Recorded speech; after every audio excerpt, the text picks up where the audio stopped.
વાત આજે આપણે કરી રહ્યા છીએ 12 ઓગસ્ટ 2026 ના રોજ થનારા સૂર્યગ્રહણની। દર્શક મિત્રો, સૂર્યગ્રહણ આપણા ઋષિમુનિઓ છે, મહાન વૈજ્ઞાનિકો થઈ ગયા, અને એટલા માટે દર્શક મિત્રો નાની નાની વસ્તુઓને માન્યતા સાથે એને વણી લીધી। અત્યારના સમયની અંદર આપણે જે વસ્તુ જોઈએ છીએ, આપણે જે વસ્તુ કરીએ છીએ, તો આપણને ઘણી વખત એવો વિચાર આવે કે આ માન્યતા સાથે વણેલી છે, જૂના રૂઢિર વિચારોને ધરાવનારા લોકો છે, આવી વસ્તુ આવે। પરંતુ દર્શક મિત્રો એની પાછળ વૈજ્ઞાનિક તથ્ય રહેલું છે। જેવી રીતે અસતોમાં સદગમય, તમસોમાં જ્યોતિર્ગમય।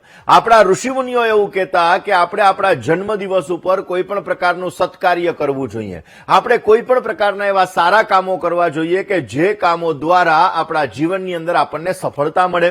જ્યારે અત્યારે આપણે પાશ્ચાત્ય સંસ્કૃતિનું અનુકરણ કરી અને બર્થડે ઉપર કેક મંગાવીએ, કેક ઉપર મીણબત્તી મૂકીએ, મીણબત્તી દ્વારા એ કેકને ઓલવીએ છીએ। પરંતુ દર્શક મિત્રો, જો જન્મદિવસ ઉપર આપણે સત્કાર્ય કરીએ છીએ, ગાયોને ઘાસ અર્પણ કરીએ, ગરીબ વ્યક્તિને ભોજન અર્પણ કરીએ, અનાથ આશ્રમની અંદર આપણે દાન કરીએ, આ બધી વસ્તુઓ જ્યારે આપણે કરીએ છીએ તો એનાથી આપણા એક પુણ્યનું ભાથું બંધાય છે, અને એ પુણ્યનું ભાથું આપણી પેઢીઓને તારે છે, આપણી પેઢીઓની અંદર સારા લાભો આપે છે। ને એટલા માટે દર્શક મિત્રો, ગઈકાલે રીબડાની અંદર રાજદીપસિંહનો જન્મદિવસ હતો, તો સુંદર મજાની 40 ગૌશાળાની અંદર એમણે સુંદર મજાનું આવું દાન ધર્મ વગેરેનું કાર્ય કર્યું, માટે ઘણી બધી શુભકામનાઓ। વાત દર્શક મિત્રો સૂર્યગ્રહણની આપણે કરીએ છીએ।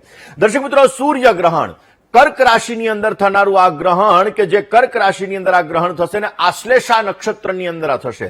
આશ્લેષા નક્ષત્ર એટલે એનું સિમ્બોલ તમે જોશો તો ફેણ મારેલો સાપ એ એનો સિમ્બોલ છે, ને એટલા માટે દર્શક મિત્રો આ ગ્રહણ બહુ જ મહત્વનું છે।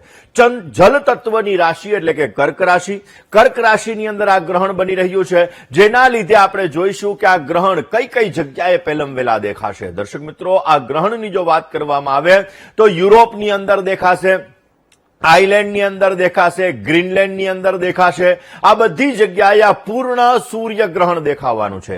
જ્યારે યુકેની અંદર, ફ્રાન્સની અંદર, જર્મનીની અંદર, યુએસની અંદર આંશિક સૂર્યગ્રહણ દેખાવાનું છે। દર્શક મિત્રો, ભારતની અંદર આ ગ્રહણ દેખાવાનું નથી, માટે આપણે સૂતકના જે નિયમો છે આ નિયમોને પાળવાના નથી। હવે ગ્રહણ ક્યારે થવાનું છે?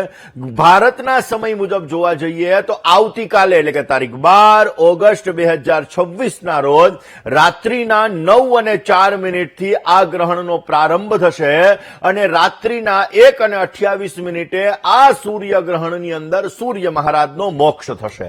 અને એટલા માટે દર્શક મિત્રો ખાસ આ ગ્રહણ બહુ જ મહત્વનું છે। ભારતની અંદર રાત્રિ હોવાના લીધે આ સૂર્યગ્રહણ આપણે સૂતક કાળની અંદર પાળવાનું નથી। પરંતુ દર્શક મિત્રો, વૈશ્વિક ઘટનાની જો વાત કરવામાં આવે તો 25 થી 50% નકારાત્મક અસર આ ગ્રહણની પડવાના સંપૂર્ણ ચાન્સીસ બની શકે છે। દર્શક મિત્રો, ખાસ કરીને આ ગ્રહણ જે દેશ અને દુનિયા માટે એવું કહી શકાય કે રૂસ અને બ્રિટન એની અંદર કોઈ પણ પ્રકારનો તીવ્ર ભૂકંપ, આ જે ગ્રહણ છે આ ગ્રહણના લીધે કોઈ પણ પ્રકારનો તીવ્ર ભૂકંપ આવવાના ચાન્સીસ બની શકે, જન આંદોલન થઈ શકે, વધારે પડતા કુદરતી તોફાનો આવી શકે, અને ક્યાંક ને ક્યાંક જંગલોની અંદર ભીષણ આગ લાગવાના પણ આવા ચાન્સીસ રૂસ અને બ્રિટનની અંદર બની શકે એમ છે।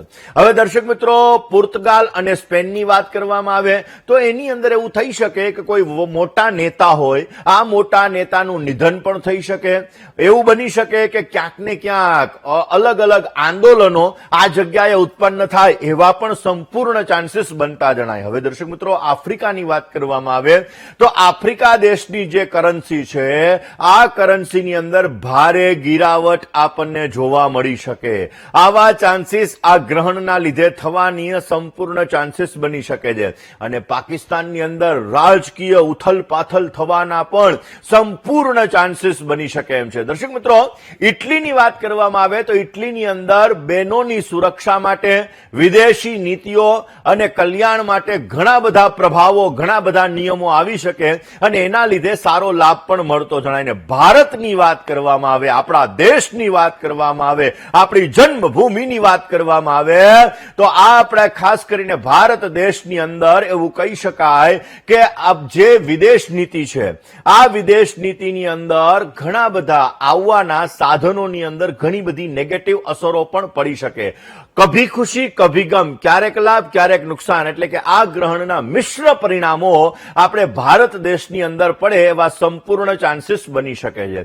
જ્યારે ફ્રાન્સની વાત કરવામાં આવે તો મજદૂરો, શ્રમિકો આ બધા વિરોધ પ્રદર્શનની અંદર ઉતરે એવા પણ ચાન્સીસ બની શકે. દર્શક મિત્રો, ખાસ કરીને આ સૂર્યગ્રહણ બની રહ્યું છે ભારતની અંદર રાત્રિના સમયે. હવે સ્વાભાવિક રીતે આ સમયગાળો કે જે સમયગાળો બહુ જ મહત્વનો છે ને આ સમયગાળાની અંદર એવું કહી શકાય કે કારણ કે સૂર્યગ્રહણની અસર અને ચંદ્રગ્રહણની અસર આપણા દેશ ઉપર, દુનિયા ઉપર ને આપણી રાશિ ઉપર પડતી હોય છે. ભલે ભારતમાં દેખાય ન દેખાય છતાં પણ એની અસર દરેક જગ્યાએ પડતી હોય છે. કારણ કે ગ્રહા રાજ્યમ પ્રયચ્છંતિ ગ્રહા રાજ્યમ હરંતિ ચ ગ્રહેષુ વ્યાપિતમ સર્વમ ત્રૈલોક્ય સચરાચરમ. આપણે દર્શક મિત્રો ખાલી એક કુંડલીની અંદર 12 ભાવ અને 9 ગ્રહ ઉપર ટકેલા છીએ, પરંતુ 27 નક્ષત્ર છે.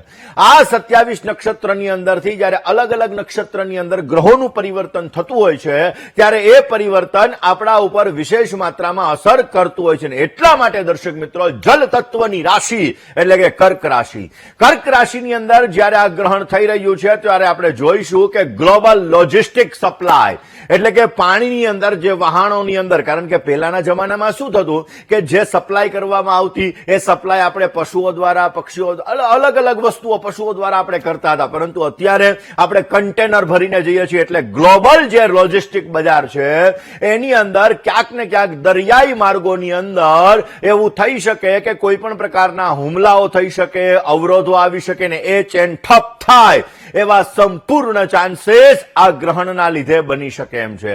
એટલે એવું થઈ શકે કે હાર્મોઝને લગતી, રેડ સી ને લગતી સમસ્યાઓનું સર્જન થાય અને એના લીધે આ ગ્રહણની જે અસરો છે એ અસરોના લીધે એવું બની શકે કે ગ્લોબલ જે ચેન છે આ ચેન ક્યાંક ને ક્યાંક ઠપ થતી હોય એવું આપણે જોઈ શકીશું. આ સમયગાળો દર્શક મિત્રો એવો રહેશે કે દરિયાઈ સરહદોની અંદર યુદ્ધ જેવી પરિસ્થિતિઓનું સર્જન થતું જણાય. સાઉથ ચાઇના સી અને સમુદ્રી વિસ્તારોની અંદર એવું કહી શકાય કે ક્યાંક ને ક્યાંક સબમરીન અકસ્માત અથવા તો કોઈ પણ પ્રકારના યુદ્ધને લગતી સમસ્યાઓનું સર્જન પણ આ ગ્રહણના લીધે થાય એવા સંપૂર્ણ ચાન્સીસ બની શકે એમ છે. દર્શક મિત્રો, ઇકોનોમીની વાત કરવામાં આવે તો ટ્રેડ વોર થઈ શકે.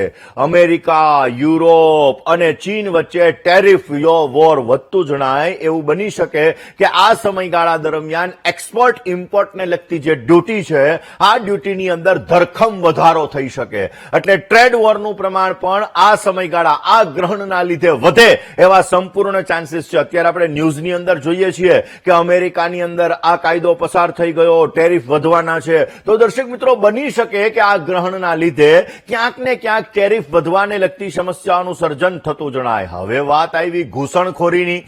દર્શક મિત્રો, એવું બની શકે કે આ જે ગ્રહણ છે આ ગ્રહણની અંદર ક્યાંક ને ક્યાંક સરહદો ઉપર ઘૂસણખોરી થઈ શકે અને આ ઘૂસણખોરીના લીધે સૈન્ય કાર્યવાહી થાય, જેની અંદર આપણે એવું કહી શકાય કે અલગ અલગ જગ્યાએ જે સૈન્ય કાર્યવાહી થાય ને એની અંદર ક્યાંક ને ક્યાંક જે ઘૂસણખોરો છે આ પકડાય અને એને લગતી સમસ્યાઓનું સર્જન પણ થતું જણાય. દર્શક મિત્રો, આપણા જીવનની અંદર ક્રૂડ ઓઇલને લગતી સમસ્યા, કારણ કે જલ તત્વની રાશિ એટલે કે કર્ક રાશિ, કર્ક રાશિની અંદર આ ગ્રહણ છે. આશ્લેષા નક્ષત્રની અંદર આ ગ્રહણ બની રહ્યું છે. હવે જેના લીધે સાયબર એટેકને લગતી સમસ્યા, કારણ કે રાહુ છે, શુક્ર છે, આ બધા ગ્રહો છે ને એ ક્યાંક ને ક્યાંક ટેકનોલોજીના પણ કારક છે. એટલા માટે આપણે જોઈશું કે સાયબર એટેક, સાયબર વોર થઈ શકે, એઆઈ ને લગતી ફાઇનાન્શિયલ ફ્રોડ, બેન્કિંગ ને લગતી સમસ્યાઓનું સર્જન થતું જણાય. એઆઈ દ્વારા કોઈ પણ પ્રકારની બેન્કિંગ ફ્રોડ ને લગતી સમસ્યાઓનું સર્જન થાય અને એના લીધે બેન્કિંગ ફ્રોડ આ સમયગાળાની અંદર થાય એવા સંપૂર્ણ ચાન્સીસ બની શકે એમ છે. એટલે દર્શક મિત્રો, 12 સપ્ટેમ્બર 2026 ના રોજ થનારું ગ્રહણ આગામી 6 મહિના સુધી બેન્કિંગ સેક્ટરની અંદર પણ ઘણી બધી તકેદારી રાખવી બહુ જ જરૂરી રહેશે. આ સમયગાળાની અંદર દર્શક મિત્રો, ક્યાંક ને ક્યાંક જે ડિજિટલ મની ઘણી જગ્યાએ ફ્રીઝ થવાના ચાન્સીસ પણ બની શકશે. દર્શક મિત્રો, મીડિયા, ઇન્ટરનેટ આ બધા ઉપર ક્યાંક ને ક્યાંક થોડી ઘણી કડક કાર્યવાહી અથવા કડક સેન્સરશિપ લગાવવામાં આવે એવા પણ સંપૂર્ણ ચાન્સીસ આ સમયગાળાની અંદર બને એવા સંપૂર્ણ સંપૂર્ણ ચાન્સીસ આ જે ગ્રહણ છે આ ગ્રહણના લીધે બની શકે છે, કારણ કે ડિજિટલ યુગ એવું કહી શકાય કે રાહુ છે જ્યારે જ્યારે અલગ અલગ રાશિની અંદર પરિવર્તન થતો હોય છે ત્યારે પરિવર્તન આવતું હોય છે, અને એટલા માટે દર્શક મિત્રો આપણે જોઈશું કે આ ગ્રહણની અસરના લીધે જે સૂર્ય રાહુની સાથે ગ્રસિત થઈ રહ્યો છે, ગ્રહણ બની રહ્યું છે, આ ગ્રહણના લીધે આપણે જોઈશું કે ક્યાંક ને ક્યાંક ટેકનોલોજી દ્વારા ઘણી બધી સમસ્યાઓનું સર્જન અથવા ટેકનોલોજીના લીધે ઘણી બધી સમસ્યાઓનું સર્જન થાય એવા પણ સંપૂર્ણ ચાન્સીસ બની શકે. દર્શક મિત્રો, ક્રૂડ ઓઇલને લગતી સમસ્યા, મિડલ ઇસ્ટની અંદર તણાવને લગતી સમસ્યાઓ, આ ક્યાંક ને ક્યાંક જોવા જઈએ તો આ ગ્રહણના લીધે થાય એવા સંપૂર્ણ ચાન્સીસ બની શકે છે. વાત આ જ વિષય ઉપર કરવી છે. નાના નાના વિષયો ઉપર આપણે ચર્ચા કરતા રહીશું, પરંતુ એ પહેલા રોકાઈએ નાનકડા એવા વિરામ માટે. ક્યાંય ન જશો.